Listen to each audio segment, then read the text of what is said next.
Hello my people, welcome to the new blog. कसे आहात तुम्ही सगळे? मी पण एकदम मजेत आहे. तर मागच्या ब्लॉगमध्ये तुम्ही बघितलं असेल की माझी मोदकची रेसिपी फेल झाली.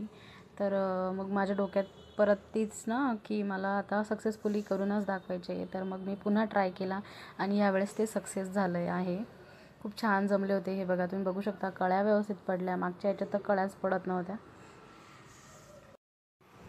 तर बघू शकता तुम्ही, मस्त असे 8-9 मोदक झाले होते. आणि स्टीमरमध्ये पाणी टाकून मी स्टीम करायला ठेवले. ते म्हणजे साईड बाय साईडच करत होती, बनवून एक एक एक एक ठेवत होती. बघू शकता तुम्ही, खूप सुंदर असे मोदक स्टीम करायला ठेवलेत. टोटल किती झाले? 8 मोदक झालेत. येस, माझे 4 आणि तुझे 2. स्टीम नंतर भेटूयात. स्टीमर मी बंद केलेलं होतं. हे यू कॅन सी की साईज वाढून गेलेली आहे मोदकांची.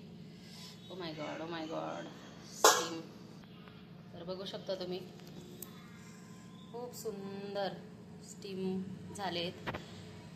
आता ते सर्व करावं लागेल. Wow, so nice. Actually fail recipe जेव्हा सक्सेसफुल होते ना तेव्हा खूप छान वाटतं.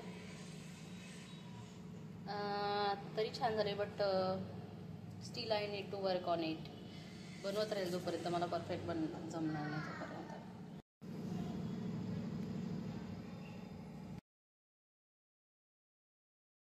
ठीक आहे जरा. बस. आता आपण टाकतोय तूप. त्याच्यामधून टाका. मध्येच टाकलेलं. याच्यात नाही टाकलं बिकॉज तू फोडलेलं नाहीये. ठीक आहे, डन. त्याच्यावर थोडं टाक ना. कशावर टाकू? बस.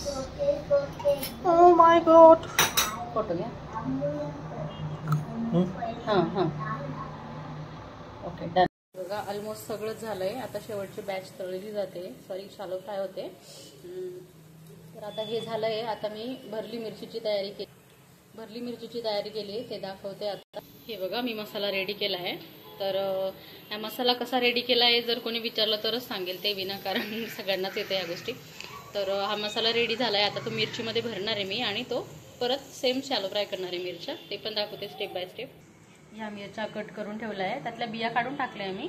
तर आता बस त्याच्यामध्ये ते फील करायचं आणि शॅलो फ्राय करायच्या. हे गाईज, तर ॲक्च्युली आज असं काही डिसाईड करून नव्हतं बनवत मी वांगे वगैरे आणि मिरच्या.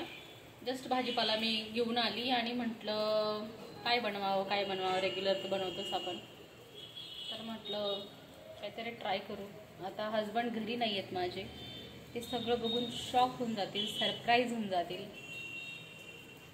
त्यांच्यासाठी बनवते मी. आणि बघूया टेस्ट कशी लागते, काय मी एक्सप्रेशन वगैरे मला ते घ्यावं लागतील. बघूया, रेकॉर्ड करता आले तर ठीक, नाही तर नाही. कारण हे सरप्राईज ठेवलं आहे. ते बाहेर गेलेत जरा.